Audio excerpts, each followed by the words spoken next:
Veja Care Club. Bom dia, boa tarde, boa noite, direto do estúdio 19, não, eu sempre me confundo, esse aqui é o 25 do Headquarters da Care Club, e você está vendo aqui o Pod Care Club, sempre com o meu parceiro aqui, Vamos lá. palco. Como é que tá, André? Vamos para mais uma, e hoje tem história para contar. Hoje tem? Hoje tem 365 histórias em 365 dias, ou 366 histórias em 366 dias diferentes, mas seguidos. Apresento o nosso convidado de hoje. Vamos lá, Hugo. Prazer. Obrigado pela presença, uma honra tê-lo aqui. Obrigado. Falando do que se foi e falando do que Bem tem pela que frente. vir, o que tem pela frente. Prazer em tê-lo aqui. Prazer é meu, obrigado, satisfação estar aqui com vocês, compartilhar um pouco dessa jornada e grato pela parceria, sou muito feliz em estar aqui junto com a Care Club e vamos junto para a próxima. É isso. Bom, primeira coisa aqui é o seguinte, eu não sei se vocês já ouviram falar de um mito. Um mito de uma pessoa que em 365 dias correu 365 maratonas, né? Uma maratona por dia. É mito isso? É mito ou é verdade? Tá aqui, ó. Tá aqui. Veja. Escreveu o livro, plantou a árvore, agora já nasceu esse projeto, já foi esse projeto. Conta pra gente um pouquinho como é que é correr tanto em tão pouco tempo e da onde que chegou até aí. Bom, então, quer dizer, trabalhei mais de 22 anos no segmento privado, fui funcionário da IBM por 18 anos. Então, seguia uma vida tradicional, aquela que a gente aprende desde a infância. Então, a gente tem que buscar se especializar, buscar uma carreira, aí entrar no mercado de trabalho, Você se formou em quê? galgar profissionalmente. Eu me formei em tecnologia, Tecnologia. processamento de dados.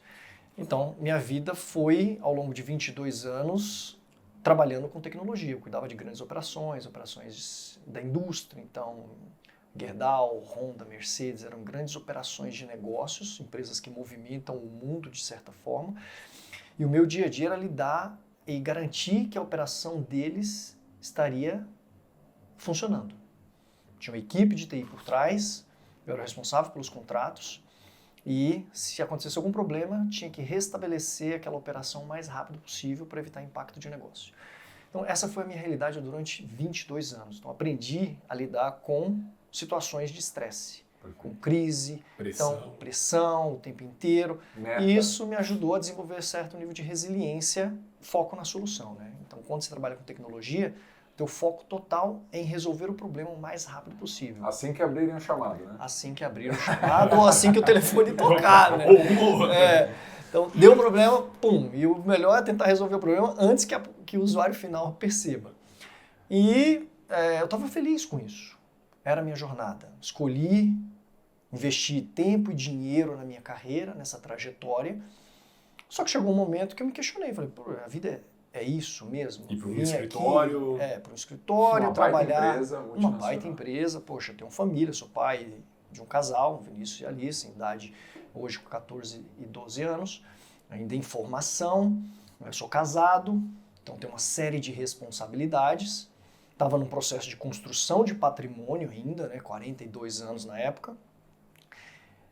Feliz com o que eu estava fazendo, mas me questionando internamente. Poxa, será que falta algo? Eu tô achando que falta algo. Não era só tá isso. Tudo né? bem, tá tudo certo, ganhando bem, a família, padrão social tá ok, mas eu acho que falta algo aí. Eu acho que eu não via um mundo para fazer só isso durante 35, 40 anos. E me questionava. Pai, eu sempre tive envolvido com esporte de alguma forma, desde a infância. Tinha corrido minha primeira maratona em 2019.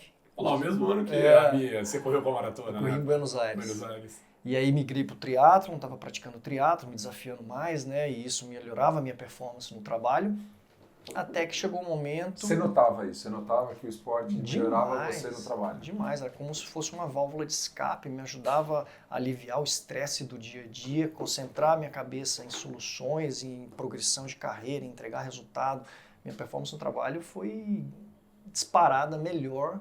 Desde o momento que eu comecei o processo de maratona até o triatlon, foram os anos de melhor performance no trabalho. A prova foi em 2019, mas você começou a migrar para uma maratona, que 2018, 2017? Não, até 2018, foco total no trabalho, corri esporadicamente, Tá. provas de 5K, aquela virada de ano que você fala assim... Esse ano Dia eu vou correr 1º de uma janeiro, maratona. 1º de janeiro faz uma coisa diferente. Ia fazer 40 anos, eu falei assim, cara, eu vou fazer uma maratona. Eu liguei para um treinador em janeiro, falei, quero fazer uma maratona esse ano. Quanto tempo aí? 9 meses é suficiente? Não, 9 meses dá, treinando 3 vezes por dia. Vamos. Então, em Por setembro... semana. 3 vezes por semana. Por 3 vezes por semana, desculpa. E aí, falei, vou correr Buenos Aires em setembro. 9 meses fiquei treinando, viajava, tudo. E tentava incluir essa rotina dentro do meu dia a dia, da agenda corporativa. E foi. Aí migrei para o triatlo e aí veio essa ideia maluca na cabeça em 2021 para 2022, do tipo, cara, eu assisti um documentário, na época era o 14 Picos, contava sensacional. Conta a história do nepalês que escalou os 14 maiores picos do mundo acima de 8.000 metros, incluindo o Everest. Quem fez isso antes dele levou 16 anos. O cara fez isso em menos de 7 meses. Eu sou um grande fã do Amir Klink também, primeiro ser humano, acho que o único até hoje que atravessou o Atlântico Sul remando. Em 1984 ele fez isso. Entre Céu e Mar, o livro. Entre Céu e Mar. 100 dias entre Céu e Mar. E falei assim, cara, esses caras são pessoas comuns que fizeram coisas extraordinárias. Eu quero fazer algo extraordinário também, mas o quê? E aí veio a ideia de correr uma maratona por dia. Eu falei, só posso estar ficando maluco. Um trabalho fixo, uma carreira sólida, família, tudo, largar tudo para correr uma maratona por dia, onde isso vai me levar? Então essas perguntas, cara, passavam pela minha cabeça o tempo todo. Eu falei assim, tá, tem alguma coisa aí, deixa eu estruturar isso como um projeto.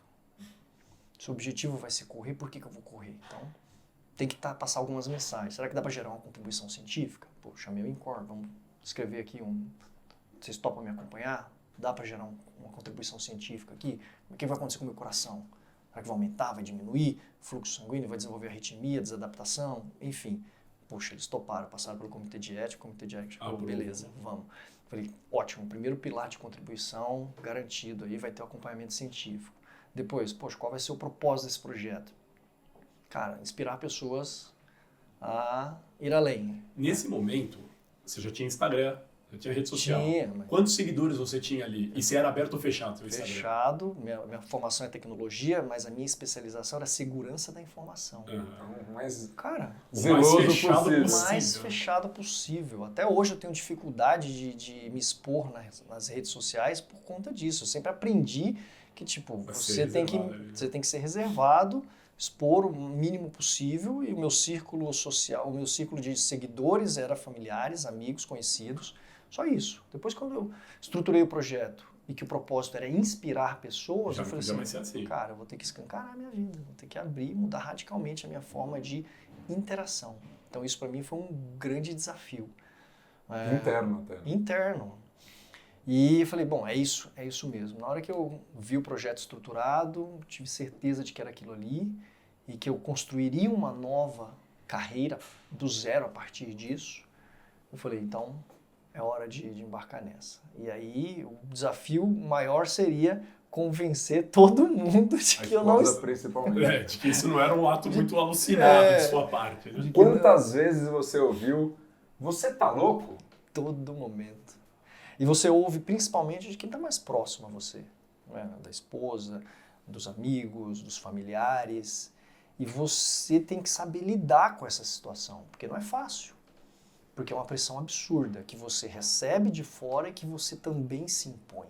Porque antes da galera falar que você está maluco, você também se questiona se você não está maluco. Será que é normal pensar assim, do jeito que eu estou pensando, né? Porque você está indo contra o senso comum. Total. Né? No senso comum, o que é razoável?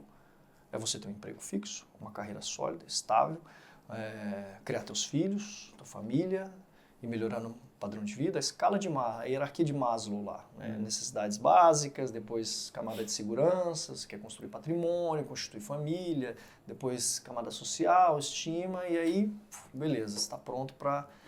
Aí você fez 60 anos, 65 você se aposentou, né? Acabou a vida. Acabou a vida e pum. Eu falei, não, acho que tem algo a mais. Tem algo a mais aí, deixa eu ver onde essa história vai construir uma outra pirâmide aqui. E aí, foi vendo a pirâmide de Maslow que eu construí. Bom, o topo da pirâmide é a autorrealização, transcender, você fazer a diferença na vida das pessoas.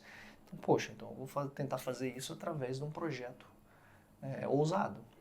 Será que é possível correr uma maratona por dia durante um ano? Aí fui pesquisar, descobri que um belga fez em 2010 para 2011. Eu falei, nossa, se esse cara fez por isso, que eu não posso fazer, né? Deixa eu ver mais sobre esse cara. Peraí, ele era atleta, pá, não sei aí o quê. Aí o anjinho e o capeta que falavam, que falava aquela loucura, o cara ficou mais quietinho aqui. Falou, dá pra fazer. Aí eu porque se eu não tivesse descoberto ninguém, seria um tiro no escuro mesmo. Total. Falei, meu, aí é muito maluquice mesmo. Mas descobri um cara, depois descobri outra pessoa, descobri um casal de velhinhos que fez isso na Austrália durante o dia inteiro, fazia metade de manhã, metade à tarde. Aí descobri uma mulher na Noruega que fez também, 366. Eu falei assim, cara, é possível. Nas Américas, não achei ninguém. Falei, pronto, vou ser o primeiro a fazer isso aí nas Américas. Aí estruturei o projeto, decidi... Isso, fim de 2022, estava tudo... Não, no fim de 2021 começou a ideia, que eu vi o documentário. Aí de janeiro de 22 a abril de 22 eu estruturei o projeto. Material, apresentação. Você estava trabalhando ainda. Trabalhando e em casa fazia meu PowerPoint lá com toda a estratégia, riscos, mapeamento de risco. O que pode acontecer? Minha esposa vai pedir as contas? Porque não casou com um louco, casou com um cara de TI, o cara de TI também é louco. E aí, são os mais fechados, até onde eu sabia. O cara que não quer falar muito com as pessoas, tá ali com a sua tela e tal. E aí, poxa, posso me lesionar? Posso ser atropelado? Posso desenvolver uma sequela permanente, futura? Posso morrer? Enfim, mapeei uma porrada de risco, tudo que podia acontecer.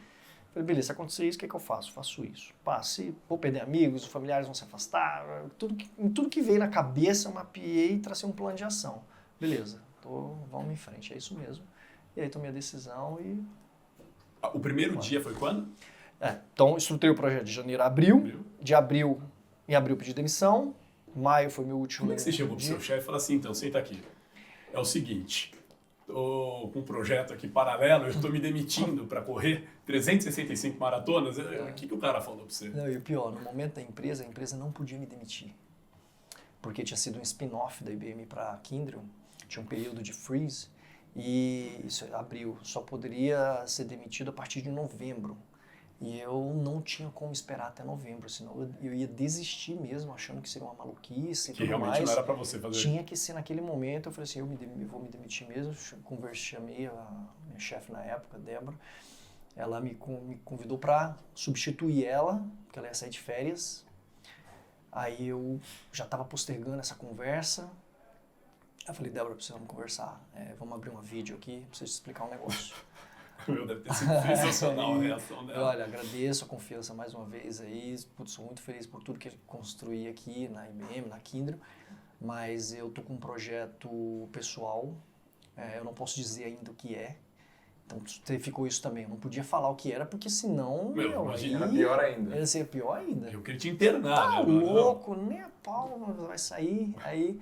Eu falei que ia trabalhar com a minha esposa, que ela é médica, dermatologista. Falei, não, negócio pessoal.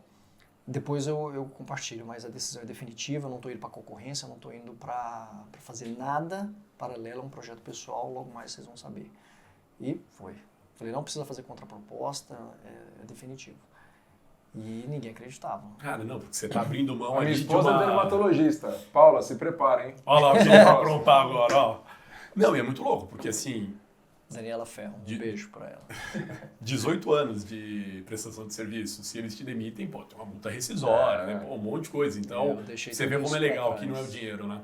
Não era o dinheiro. Não era o dinheiro. Era a construção de uma nova história, né? Ter um pouco mais de propósito na vida. A gente, na verdade, vive uma corrida pelo dinheiro, né? A sociedade que a gente vive, o formato de sociedade que a gente tem hoje, a gente vive uma corrida pelo dinheiro, porque dinheiro é status, dinheiro é poder, dinheiro é de certa forma, liberdade também. Só que eu acho que isso limita a gente como ser humano e acaba, inclusive, nos afastando como ser humano. E a partir do momento que você começa a incluir um pouco mais de propósito na tua vida, você começa a descobrir certas capacidades suas que você perdeu ou nem imaginava que tinha, porque você vive uma corrida pelo dinheiro. Acaba sendo a coisa mais importante no teu dia. Cara, é muito louco, profundo, né? Não, um negócio muito além do gosto pelo esporte. É muito total, e ousadia, né? De novo, você já com, na época, 42 anos. Sim. Em fase de juntar o dinheiro, fazer o patrimônio e tudo mais, e ter uma decisão dessa, tipo, uma coisa quando você tem 25, 30 anos, que, normalmente você ainda não é casado, não tem filho, não tem nada, cara, é muito louco essa tomada de decisão. Total. Porque faz muito sentido, né? Porque é por isso que é tão difícil você abdicar do teu status quo, ou do teu status mesmo, né, do padrão social, para realizar um sonho. Porque não é mais só você. Você tem a família. E aí, a preocupação com o futuro, com todas as questões financeiras, ela inibe, ela faz com que você deixe de fazer certas coisas. Não, e isso é muito legal. Eu tenho também um casal, meu filho tem 7, minha pequena tem 5. Minha mãe às vezes pergunta, por que você faz isso? Por que você treina tanto? Eu falo, mãe, primeiramente eu treino tanto para não me ferrar tanto quando eu vou fazer o que eu quero fazer. Eu acho que essa é a primeira resposta que eu tenho para te dar. E outra coisa, eu não quero ser o exemplo do meu filho, daquele cara que fica no bar, daquele cara que fica enchendo a cara, que chega bêbado em casa. Cara, nada contra quem faz.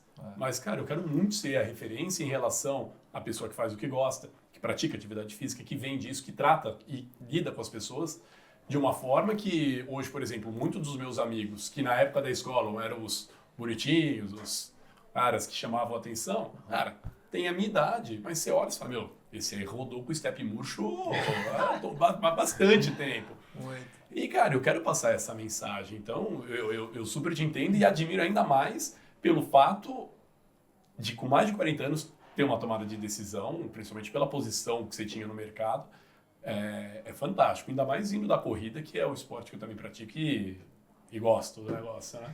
E eu queria saber, assim, teve a sua jornada, que você acabou de contar agora, de como foi entrar no esporte, querer algo a mais e planejar. Isso é muito legal, né? Que foi um negócio que não foi... então, para todo mundo que pensa, cara, ele mapeou cada um dos riscos e tinha plano de ação para cada um dos riscos, de afastamento de pessoas, de tudo que você pode imaginar. Então, olha como foi um negócio planejado e como um negócio sério e racional. E deixa eu te cortar só. Para fazer o que ele fez, ele precisava de energia. Muita energia. Porque fazer 365 coisas, independente do que tenha sido feito, seguidos, precisa de uma energia extra. Cara, se você for fazer 365 dias, o que você quiser na sua vida, você vai cansar. Vai cansar. E para isso, o que você tem de solução? Cara, você precisa de energia, alguma coisa que te leve para cima, que te faça voar. Voar. Ter Asas. Desce o Pra barco isso, aqui, ó. desce o barco aqui pra gente, ó lá. Aí sim. Ó, da cor do seu uniforme, hein, Marquese? É verdade, olha aqui, ó, tá brilhando, ó. Olha lá. Já vem com energia na lata aqui, ó. Saúde Vamos lá, aqui, um ó. brinde. Tá, saúde. Desce o aqui, bar ó. aqui, energia pra gente aqui. Saindo daqui, o Hugo vai correr só uns 42 quilômetros. Só fazer uma maratona hoje pra soltar um pouco as pernas. Obrigado à Red Bull, nosso apoiador aqui Muito do bom. Podcast Club. Mas eu ia perguntar, teve a sua jornada, que é fundamental, e a jornada da sua esposa, cara. Essa é uma dúvida. Qual que é a jornada da sua esposa nessa história? Porque nem todas as maratonas Sim. foram feitas em Americana, né? A grande maioria, 98%. Foi tudo lá. Mesmo trajeto. Tá. Mesmo trajeto. Diário. Por quê? Muita gente fala assim, cara, mas não era monótono? Não. Minha cabeça já sabia a dificuldade que ia encontrar. Sim. Tinha uma altimetria relativa, porque o objetivo, como era inspirar, eu tinha que atravessar a cidade, ir para um ponto específico de treino lá, que tem muita gente que pratica, e voltar. Então, eu tinha uma altimetria diária de 300, 350 metros. Bastante. Ao longo do projeto, deu 14 vezes o Everest, 129 mil metros. Só que eu tinha que sair de casa e voltar para casa. Então, eu tinha que me afastar de casa. Se eu ficasse rodando perto de casa, a tua cabeça te boicota. A Ela chance quer de parar. você abortar... Então, eu tinha que sair de casa, ir para um local longe, atravessar a cidade. Todo mundo ia começar a me ver, ia virar uma constante. Como o objetivo era inspirar pessoas. Então, eu falei assim, eu vou sair daqui, vou para lá, rodo lá e depois volto. Então, tinha esse objetivo de sair todo dia, mesmo horário. Então, inspirar pessoas, mesmo trajeto diário, tinha os pontos de parada, que eu tinha que parar, né? Se eu não, como diferente de uma maratona oficial, eu não carrego, não tenho apoio, então eu tenho que pegar água, tenho que ir ao banheiro, dor de barriga em 365 dias, tem dor de barriga, né? E o próprio engajamento, né? Quantos seguidores você tinha no primeiro dia? Minha rede era privada, né? Tinha 600 seguidores. E aí eu abri... E como que começou postagem pra... Hoje eu te sigo, já faz tempo que eu te sigo, mas assim, eu acho que eu comecei a te seguir já tinha pelo menos algumas maratonas rodadas, não foi a primeira. Como que o primeiro seguidor veio através disso? Eu abri Eu lembro que eu comecei a postar uns 10 dias antes do projeto iniciar. Bom, pessoal, Até então não tinha divulgado nada, mas eu vou iniciar um projeto ousado aí, vou correr uma maratona por dia durante um ano. Pá, como assim? Daí já começa o engajamento da galera perguntando, e Aí aí? já começam a divulgar, pô, olha esse louco aqui, cara, vai quebrar no terceiro dia. Mentira, ele não vai conseguir. Aí começa a divulgar, isso prolifera porque é algo absurdo, né? Muito, Aí vai para os grupos de WhatsApp, vai para os negócios. Depois, primeira semana, já saiu de 600 para 2.000. Caraca, meu. Aí, curiosos, né? E todo mundo tentando ver onde que eu ia parar, né? E aí, dia após dia, como não tinha meta de tempo, tinha que concluir, mas eu estava conseguindo manter uma performance boa, estava correndo com um pace ali de 5,40, 4 horas. Era mais em média A 4 frequência horas. Né? cardíaca ficava em 140 média, mesmo tendo as altimetrias, eu me sentia bem. Então eu fui mantendo aquilo ali. E fui levando, um dia após o outro, fazia banheira de gelo em casa todo santo dia, recuperação, o recovery, tomava a suplementação pós, né, para recuperar aquilo que eu perdi. Então tinha um processo, todo um processo ali, né, fazer Isso já estava fortalecimento. tudo planejado, né? Tudo planejado. Isso é importante, né, gente? Para cada pessoa que faz um treino, às vezes mais longo, já tem que fazer todo um planejamento para fazer tudo isso. Então você conversou como é que teria que ser sua alimentação, Sim, tinha como uma é que teria que ser sua nutricionista. suplementação, hidratação, recomposição. Conta um pouquinho. Eu precisei montar uma equipe multidisciplinar. Eu sabia que não conseguiria fazer sozinho, ou sozinho seria muito mais difícil e até irresponsável. Sim. Então, apesar da loucura, falei, bom, vamos lá. Então tinha 12 profissionais. Tinha um core com um cardiologista, tinha 2 ortopedistas, amigos, tinha nutricionista, psicóloga. Psicóloga foi fundamental também, porque a sobrecarga física ela é enorme. Né? Correr 42 km todos os dias. Mas a sobrecarga emocional é ainda maior. Porque você está fazendo algo que ninguém acredita, que às vezes nem você mesmo acredita, e você está indo contra a opinião pública, você simplesmente tem que continuar acreditando. Todo mundo vai duvidar, o mundo vai duvidar, mas você é a única pessoa que não pode duvidar. É aquela história do empreendedor, né? Você é louco, parece louco, até que dá certo, né? Porque daí quando dá certo, fala, porra, genial, né? Mas daí é fácil, né? Depois que deu certo, você falar que deu certo. E eu precisava de uma psicóloga por quê? Porque eu gerei 2 instabilidades na minha vida. Bom, casado com pai de crianças, eu gerei uma instabilidade financeira, que só isso por si só já gera Um desgaste. um desgaste absurdo, e também uma instabilidade emocional, porque se traz aquela preocupação e o futuro, como é que vai ser, onde vai parar isso. Então você tinha que saber gerenciar isso e resolver isso também. Então eu precisava de uma psicóloga. A psicóloga era a pessoa com quem eu podia conversar abertamente sobre minhas preocupações, sobre os meus medos, que eu também tinha medos, tinha preocupações, etc. E isso me permitia abstrair um pouco mais e focar na solução e continuar a manter o projeto, não desistir. Quantas vezes por semana você conversava com ela? Começamos uma vez por semana, depois fomos espaçando a cada 15 dias. No início eu até preenchi um formulário diário, antes e depois da maratona, para ver como é que a maratona influenciava no meu humor. Depois a gente percebeu que isso não influenciava muito, estava ficando muito similar o formulário, fizemos até metade do projeto, depois tiramos. Então fomos passando quinzenal, depois uma vez por mês, então acho que ficou quinzenal. O nutricionista que ficou uma vez por mês. Começamos também semanal, aí fomos ajustando toda a dieta, porque eu mantinha um ritmo, mas eu continuava emagrecendo. A gente ia ajustando o cardápio, aumenta tanto de carboidrato, aqui e ali, nessas refeições. Fazer bioimpedância? O intratreino também. Nas avaliações a gente fazia toda a análise de dobras, de medidas, de tudo. Tinha bioimpedância também. E fazia exames de sangue cada 2 meses, 47 exames, e aí pegava marcadores inflamatórios, troponina, PCR, etc. Estava muito alterado? Ou depois de um tempo, tipo, começou alterado no começo, e depois Nada. de um tempo, desde o começo sempre... Ficou flat. Colesterol, triglicérides, hemograma, cortisol ficou estável também. Tanto que todos esses parâmetros aí foram utilizados no artigo científico que foi publicado. Basicamente, meu corpo se adaptou totalmente à atividade física.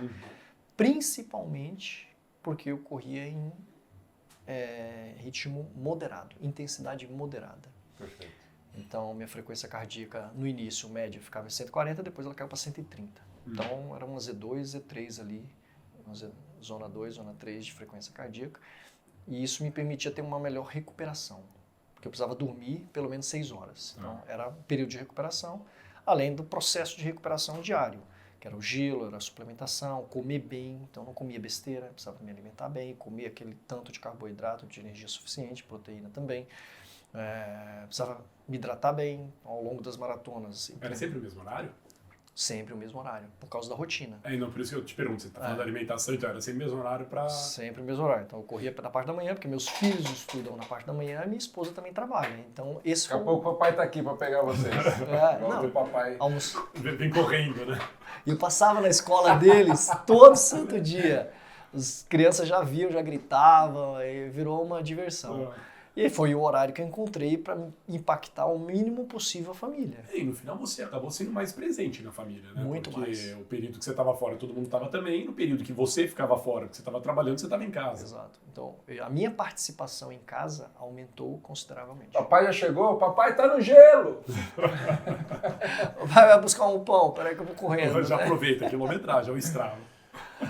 Cara, agora, poxa, é muito bonita essa história, né? E quanto mais você conta, quanto mais você explica de toda essa preparação, de toda essa previsibilidade que você tentou trazer para algo totalmente imprevisível, mais a percepção do você é louco cai e mais a percepção do quanto foi um negócio construído, né? E racional, né? Então deixa de ser algo só da volição e passa a ser um negócio assim, cara, faz todo o sentido, né? Agora eu queria saber, do ponto de vista do sentimento das pessoas ao seu redor e da escola que via você correndo e das pessoas que viam você correndo lá em Americana, que começou, ó, o cara aí, ó, segundo dia, e aí depois, no 10º dia, o cara, vai lá, vai com tudo, já te motivava, e depois no 300 dias passados, o cara já... Correndo com ele. Ele nem via você passando assim, é o cara que corre aqui de Americana e tal. Como é que é essa mudança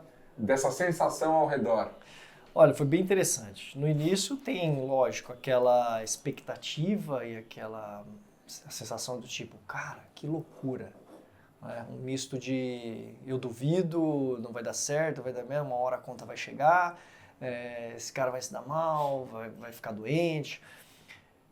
E aí, dia após dia, você acaba transmitindo mensagens sem falar uma só palavra, simplesmente pelo fato de correr.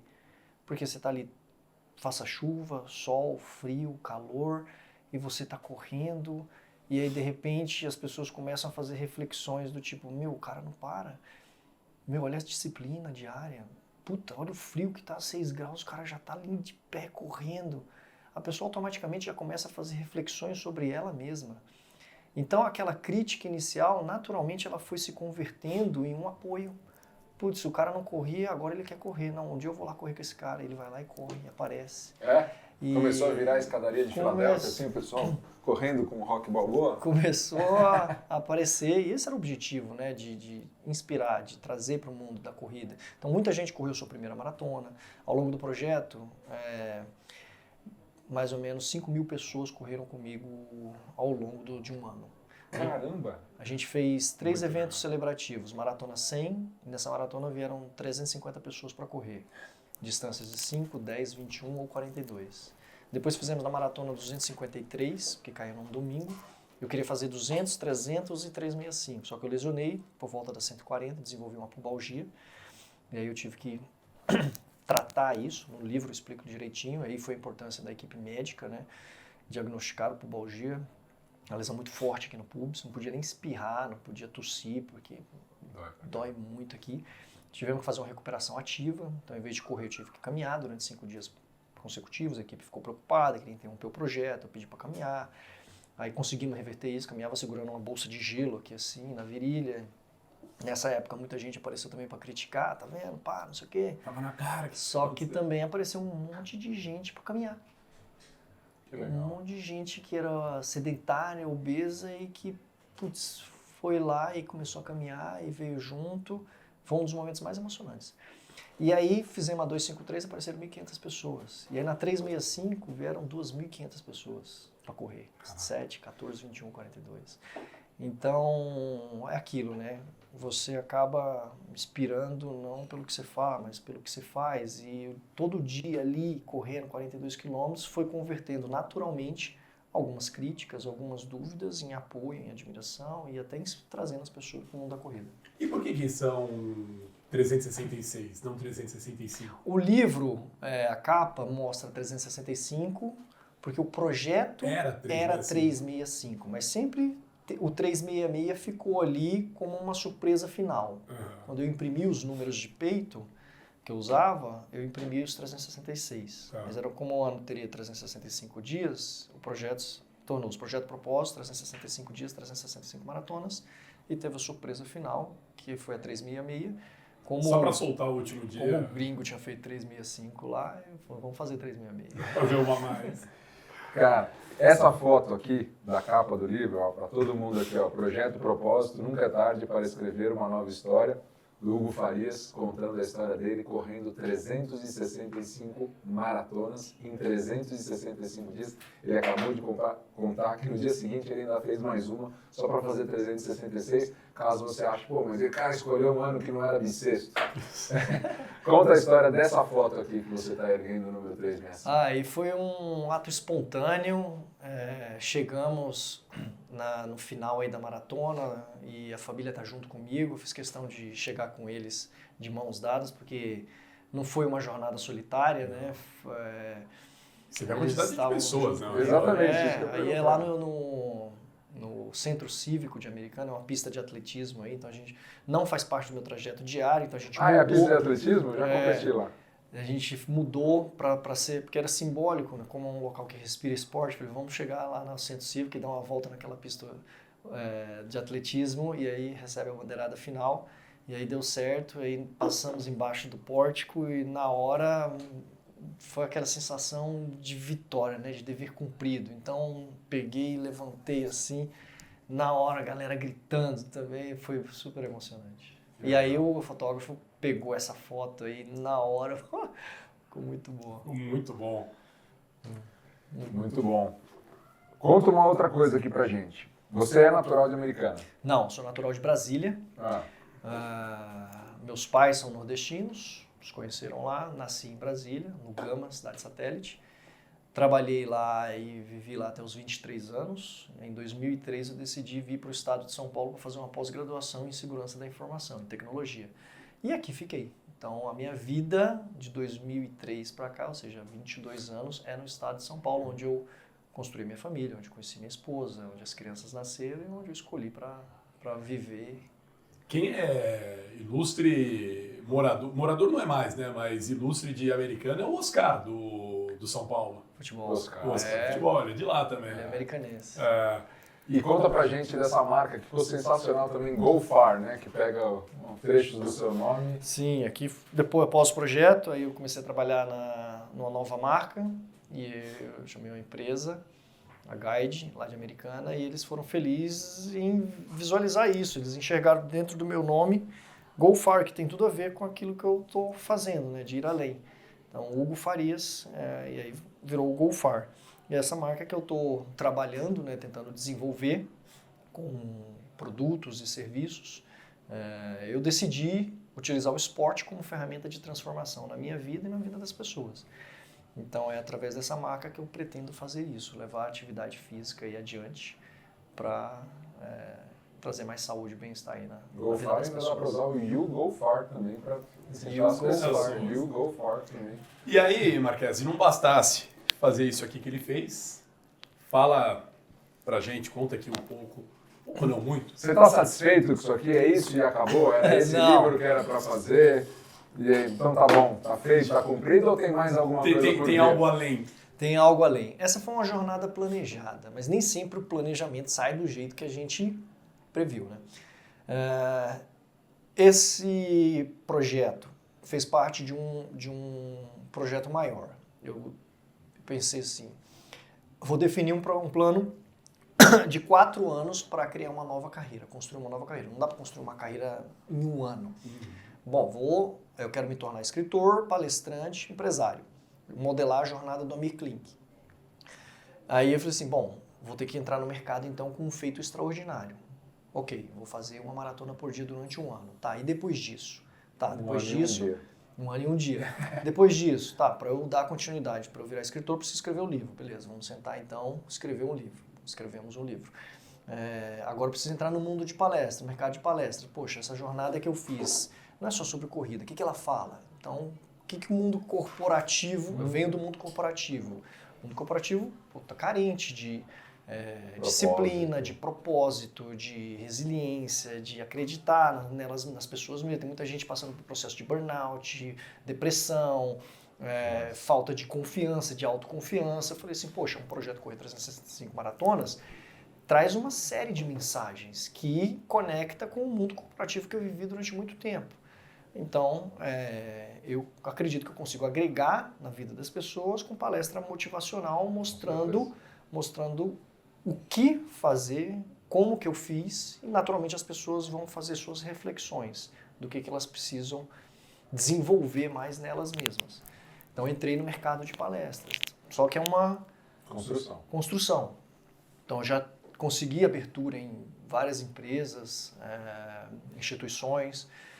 Quero fazer palestras, já estou iniciando palestras solidárias com prefeituras, então vai começar em Americana, vou fazer palestras para 6 escolas municipais do ensino médio, do 6º ao 9º ano, 2.000 crianças, então eu quero fazer pelo menos uma por mês palestra solidária, levar essa mensagem também para crianças, e aí é a minha contribuição também para a sociedade, aí não tem custo, é gratuito mesmo. E aí depois de estruturar, ou seja, ano 1, projeto propósito, 366 maratonas. Ano 2, estruturar essa nova carreira. Escreve o livro, cria estrutura de palestras, estrutura essa carreira. Ano 3, projeto Américas. Só que aí acabou postergando um pouco mais. Então essa perna do estruturar a carreira aumentou um pouco. Em vez de ser um ano só, está indo para 2 anos. Não é por falta da gente não, a gente está dentro desse projeto Américas aí, tá? Isso.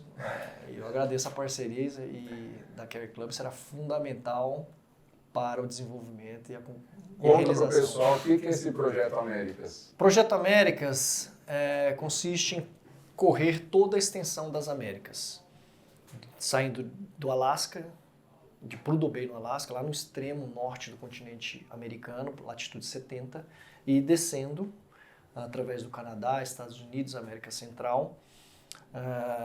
Quando chega ali no Panamá, cidade do Panamá, não tem mais como atravessar para a América do Sul. Ali a gente, a ideia é ter uma equipe de solo comigo, no motorhome, motorista mais equipe de filmagem. A gente embarca ali em Colón, o motorhome, para a América do Sul, para Cartagena das Índias, Não pode cruzar. Colômbia, não pode. É uma região de tráfico e muito perigoso, e também não tem rodovia. Dali segue a América do Sul. A ideia é entrar pelo Brasil, para gerar um engajamento também, e ir até Ushuaia, na Terra do Fogo. Aproximadamente 23.000 quilômetros, serem percorridos aí em aproximadamente 10 meses, 300 dias, que daria aí uma média de 85, 90 quilômetros por dia, com um dia de pausa por semana. É praticamente dobrar a meta da maratona diária. Sim. E o objetivo principal aí é gerar uma grande conscientização global sobre a importância do movimento, né? O ser humano foi feito para estar em movimento. Sim. Quando a gente exercita o corpo, a gente fortalece a mente. E a ideia é levar essas mensagens e atravessar as Américas aí e gerar um documentário. Um belo documentário. Para isso, o que ele precisa? Suplementação. Ele não vai conseguir isso só no arroz e feijão. Não.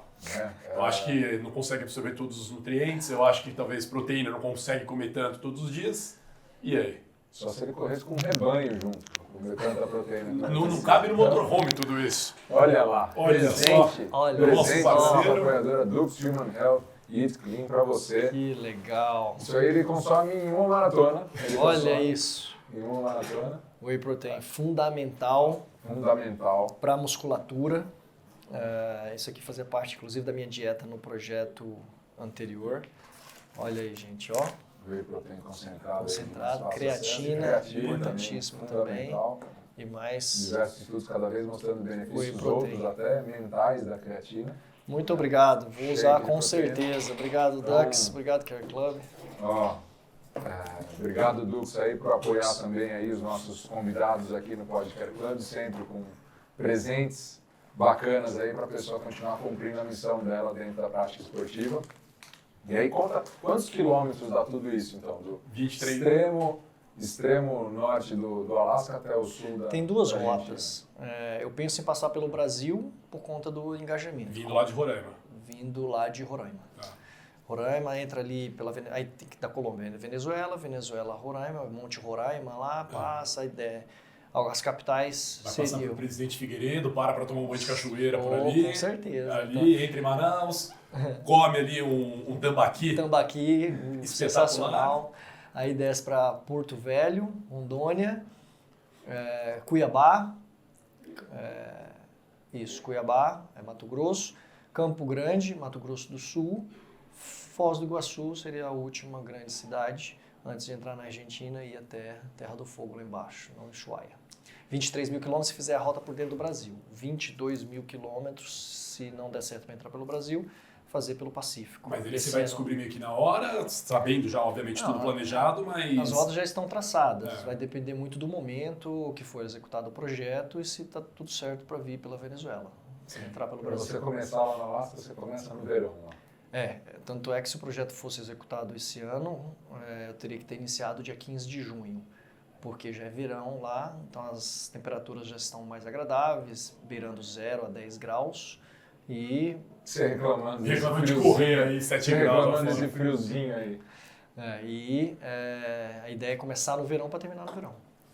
Porque aí terminaria por volta de março, no hemisfério sul, que também é verão, início do outono, abril ali, caso aconteça alguma coisa. Tem ainda uma margem de manobra. Aconteceu alguma coisa, não estou podendo cumprir a meta diária de 85, estou conseguindo fazer 10, 20, ou teve dia que eu não fiz nada. Tem uma margem de tempo ainda para evitar o inverno no hemisfério sul. Na América Central você passa por onde? Quais são os países? México, passa por quase todos ali. México, Guatemala, Nicarágua, Honduras, Costa Rica, Panamá. Eu te pergunto, porque a questão de clima mesmo, né? Há 4 anos atrás, eu fui muito para Manaus. Corri ultramaratona lá, corri maratona lá. Então, assim, um ambiente super agradável, fresco, quase nada úmido. Eu larguei às 4 da manhã na maratona de lá. No quilômetro 1, eu já tinha suado mais do que eu suei a minha vida inteira junto. Nossa. Então você passa ali por alguns pedaços, que porra, a diferença é climática. Um lugar que você vem, um lugar provavelmente muito seco lá de cima, Sim. independente da temperatura, mas meu treinador foi fazer uma prova na Costa Rica.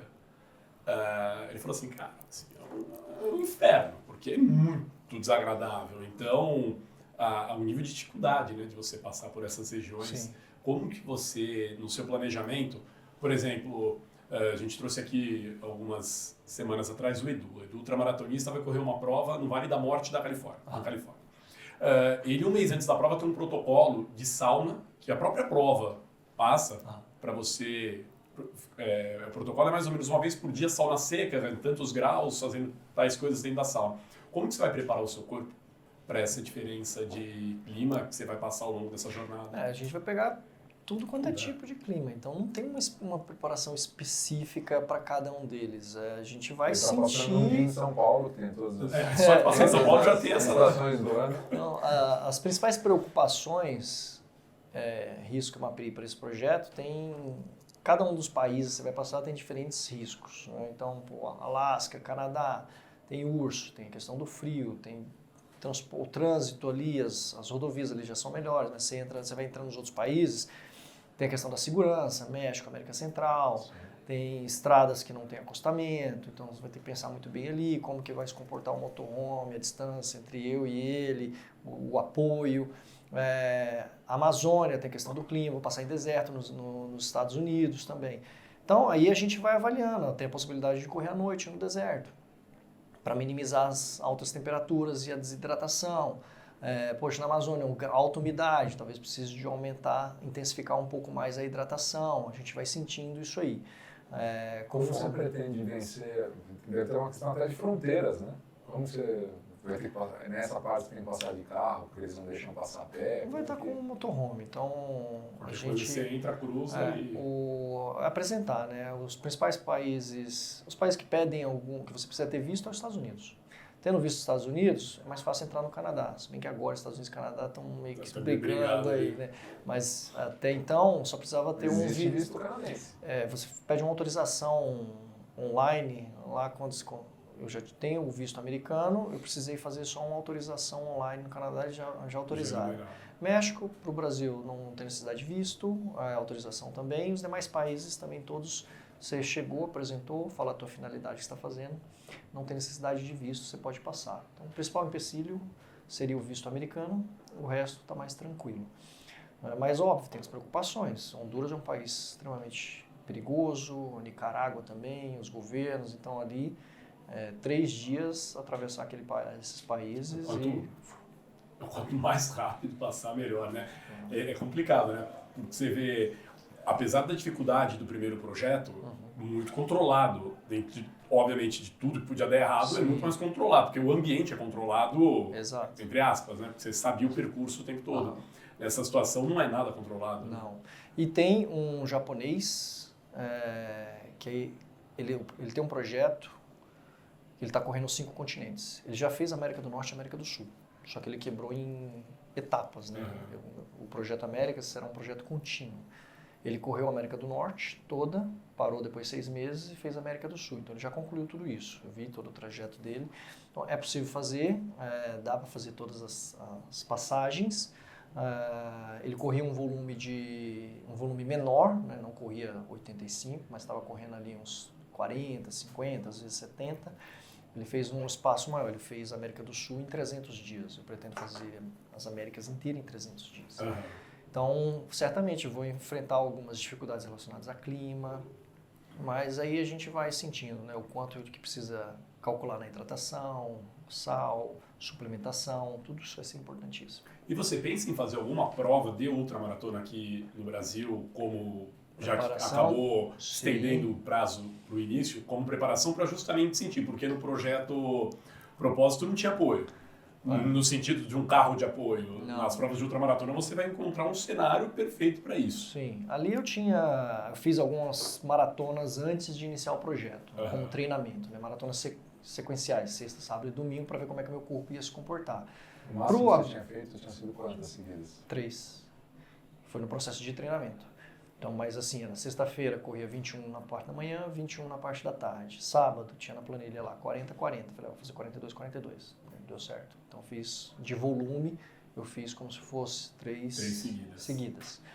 E aí o corpo se comportou bem. Falei, beleza, então a primeira meta é ultrapassar a primeira semana. Vamos ver como é que o meu corpo se comporta. Se meu corpo se comportar bem ultrapassando a primeira semana, naturalmente ele vai se condicionando para as semanas seguintes. E o que eu acredito também no América. Claro que o volume é muito maior, mas a intensidade vai ser menor ainda do que foi aqui. Aqui eu corria num ritmo de 5,40, 6. Ali, a média no dia vai ficar em 7, 8. Então, o impacto vai ser menor, só que ele vai ser por um período mais longo, 12, 13 horas por dia. Então, vai exigir um nível de suplementação e de hidratação maior ao longo do dia, de acompanhamento. O que mais? Acho que... Não, eu respondi a pergunta? Não, a preparação. Então, aí sim, tem. Eu não fiz para aquele, mas dá para fazer para esse sim, algumas provas. Tem várias provas muito legais no Brasil, que dá para usar para treinamento. Eu acabei fazendo o Caminho da Fé em 5 dias, correndo. Conta dessa jornada, eu que sou apaixonado pelo Caminho da Fé, quero ouvir. E você já fez, né, várias vezes e, olha, foi surpreendente. Me mostrou que eu precisava ajustar o projeto. Porque até então eu queria correr todos os dias, como eu fiz nesse outro. Só que o volume vai ser muito maior, quase o dobro por semana. E eu percebi que eu precisava fazer uma pausa. Tudo bem que o Caminho da Fé tem muita altimetria, você corre 320 quilômetros e tem 8.000 de altimetria, 9.000, é absurdo, muita subida. Então o impacto na musculatura é absurdo. Tanto é que no terceiro dia, que seria o dia mais impactante, que eu corri 60 quilômetros e deu 2.300 de altimetria, a musculatura estava gritando. Então eu não tinha como fazer massagem, tudo, liberação, eu tinha que continuar. Certamente no projeto vai ter momentos onde a musculatura vai estar gritando. Lá eu vou ter que fazer a liberação e eu vou precisar de um período de pausa para a musculatura e para o corpo também se adaptar. Em alguns momentos eu vou ter que fazer um fortalecimento com o peso do corpo mesmo, com mini band, para ir equilibrando Mas o caminho da fé me mostrou que eu precisava incluir uma pausa. Aí eu sentei, reestruturei o projeto e aumentei um pouco. Ele saiu de 8 meses para 10 meses, incluindo uma pausa semanal. E foi legal porque você teve talvez a primeira experiência de dias seguidos com volumes tão altos diários. Sim. Aí esse foi uma simulação para o projeto, como seria no dia a dia, vários dias consecutivos de ultramaratonas. Tudo bem que a altimetria ela era muito maior do que vai ser ao longo do projeto, mas foi um bom treino. Mas eu pretendo sim fazer algumas ultras oficiais como parte do treinamento. Quando você chegou ali em Campos, passa ali pelo centro de Capivari, daí você fala assim, pô, agora faltam só 60 quilômetros para chegar, né? Porque nessa tipo de jornada você olha só 60 como não, nossa, tudo isso não é só mesmo, né? Depois de correr ali no caso mais ou menos 260, 270 quilômetros quando chega em Campos do Jordão, daí você sobe, daí vai descer a estrada de Pedrinhas. Nossa. Você fala, descer e chegou, daí só faltam 20. E essa descida? Essa Sofreu? descida não é fácil. As descidas são piores que as subidas. Subida você sobe devagar. Eu fui com um bastão, 2 bastões, né? Então isso me deixava mais rápido. Agora na descida, o que acontece? Teu pé vai para frente, né? Então se você não tiver com as unhas cortadas, vai perder as unhas, machuca. E o cuidado, porque maltrata a musculatura também. A descida de Pedrinhas é muito complicada. Cara, eu faço direto o treino saindo de Campos, correndo até Aparecida. Dão 61 quilômetros, exatamente, da rodoviária de Campos até o santuário. Não tem uma vez que eu não faço isso, que quando eu chego faltando 20, que dá pra correr, porque daí são 20 quilômetros plano, que eu falo, pô, agora eu tô inteirão. Porque essa descida, cara, ela é muito cruel. Ela é cruel, ela judia demais. Mas o caminho inteiro, ele é muito gostoso de reflexões que você faz, e de conexão com você mesmo, com a natureza. Putz, na hora que você chega, é uma Fica até triste, né, que satisfação você absurda. chega, né, que você fala, pô, acabou, né? Muito bom. Você contou também como é que foi a preparação desse entorno, principalmente da sua família, para fazer o projeto Propósito. E também falou dessa toda essa transição que você está organizando de mudança de carreira, de virar palestrante corporativo, escritor, enfim, né? E tem todo o sentido. E agora, para esse projeto que você passaria 9 meses fora de casa, como é que foi com a família? É desafiador. Acho que minha esposa rezou muito para não acontecer, até que o projeto postergou um pouco. Porque não é fácil ficar ausente. Tem uma série de responsabilidades que a gente tem no dia a dia. Ela vai escrever um livro, inclusive referente ao projeto anterior. Ela vai falar, o título do livro é Tudo que não te contaram Sobre o seu marido. sobre o projeto Propósito. O projeto Propósito dos outros. Dos outros. Então, o que eu tive que fazer? Já fiz reforma na casa, troquei calha, troquei válvula ida, fiz um monte de coisa. Eu ia fazer parceria com o supermercado para deixar compras em casa, minimizar ao máximo. Acordo com transporte também para levar as crianças para certos lugares, que eles têm as atividades extra-escola, balé, basquete, isso e aquilo. Já deixar algumas coisas costuradas, mas tem o resto do dia a dia. Tem festinha, tem isso, tem aquilo. Então, minha esposa com certeza ia ficar mais sobrecarregada, porque ela trabalha também. Claro. Então tem esse fator, não é fácil. Previ também alguns encontros pontuais com eles nos Estados Unidos, depois de 90 dias, na América Central, ou quando já entrar na América do Sul, ter alguns encontros pontuais. Então foram algumas das alternativas para tentar minimizar um pouco o impacto, mas a ausência certamente é o principal impacto. É muito tempo, né? É muito tempo. Mas assim, se você for olhar a nossa vida como uma jornada completa, beleza, a gente vem aqui para uma jornada de mais ou menos 80 anos. É uma viagem de 80 anos, né? Estamos casados aí há 17 anos. Vamos ficar juntos aí por mais, sei lá, 30 anos, 40 anos. O que são 10 meses? O que são 10 meses, né? Daqui a pouco ela fala, vai fazer outro. O próximo, né? Daqui a pouco Tem um continente maior que a América. Não, mas assim, para pensar. A gente tá num momento da humanidade que você abre o celular praticamente em qualquer lugar do mundo e faz uma chamada de vídeo. Você se inspira muito no Amir Klink. Cara, quando ele fez a travessia da África aqui pro Brasil, cara, foram 100 dias. 100 dias. dias. E assim, Mas o ele máximo já- é no telefone por satélite, né? Ele já invernou várias vezes na Antártida, ficou 8 meses lá, isolado. Eu acho que essa reflexão que a gente tem que fazer, né, sobre vida. O que é a vida? Né? A vida não necessariamente é a gente estar no mesmo lugar o tempo todo certinho.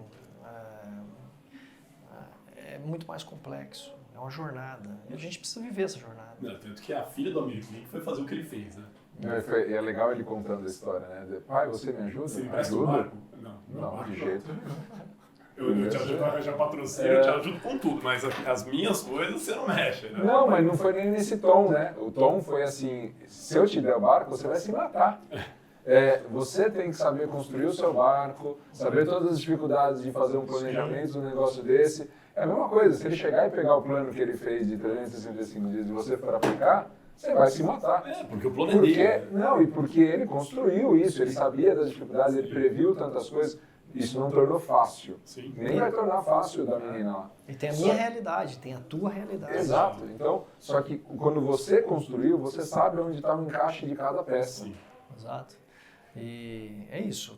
Tem os impactos naturais, mas eu acho que é conversando. Então, se a minha esposa aparece de repente com um projeto de ficar um ano fora aí, fazendo alguma coisa no Tibete, eu falo, vai, cuida das crianças aqui durante um ano, faça. Já comigo. Tem que rolar o apoio. A gente sempre se apoiou, sempre apoiei ela em toda a trajetória dela, profissional.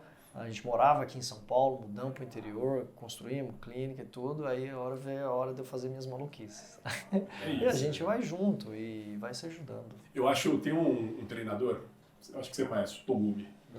O Togumi também faz provas de ultramaratonas, montanhas e tudo mais, e ele fala assim, cara, a loucura seria se eu fizesse isso sem um bom planejamento, sem um bom preparo. A partir do momento que você planejou, você treinou, não é loucura. Você sabia o que você estava fazendo. Exato. Obviamente que pode dar errado, mas tudo pode dar errado, né? Exato. Basta você estar bem preparado e planejado para saber lidar com essas adversidades. E eu acho que isso que você contou aqui e que vai escrever essa nova história nesse novo projeto tem tudo para dar certo, né? Porque o planejamento está aí. Sim. E o que passa na cabeça quando você está vivendo o projeto? Bom, o planejado está sendo cumprido ou não está sendo cumprido? O que vai ser amanhã? A dorzinha que eu estou sentindo aqui no público? O que passa na cabeça? Passa muita coisa. As dúvidas, as incertezas são naturais. Você não faz um projeto desse e você tem todas as respostas no início. O que vai acontecer? Se vai dar certo, se não vai dar certo. Aliás, você tem mais dúvidas do que certezas. Só que você tem que começar, você tem que fazer. E você só vai saber quando você finalizar. Então, durante as corridas, o pessoal me pergunta, o que você pensava? Cara, eu pensava em infinidade de coisas. Eu pensava no que eu estava fazendo, se estava certo, se estava errado, por que eu estava fazendo aquilo ali. E tentava me concentrar na meta do dia, que era entregar aquela maratona. Não pensava mais no restante, não pensava lá no final. Mantinha a minha cabeça um dia de cada vez, porque senão você pira. Senão você se deixa levar pelas opiniões, pelas incertezas, e aí você não faz o que tem que ser feito.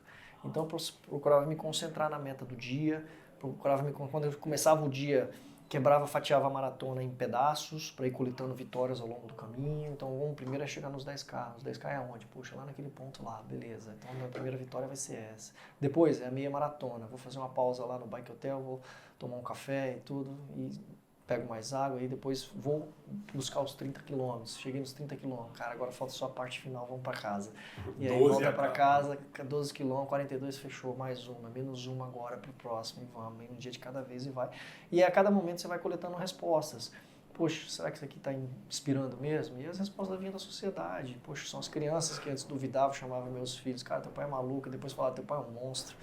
E as pessoas que não acreditavam depois vêm correr, e as opiniões, e de repente a própria opinião pública vindo e vendo que aquilo era um negócio positivo. Isso vai te mostrando, vai te dando respostas. Cara, continua, você está no caminho certo. Por mais que seja uma loucura, está no caminho certo, está fazendo coisas positivas e está entregando o propósito que você se propôs. Então, esse que é o mais bacana. Tá ganhando dinheiro? Não tá ganhando dinheiro.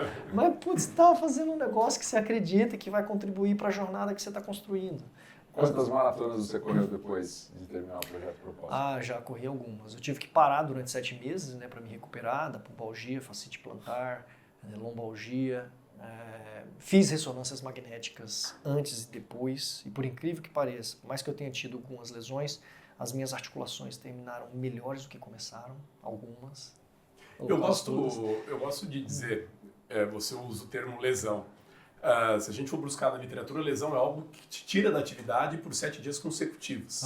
E você não ficou fora por 7 dias consecutivos. Você exatamente correu todos os dias. Mas andei em alguns. Tá bom, você estava em atividade. Sim.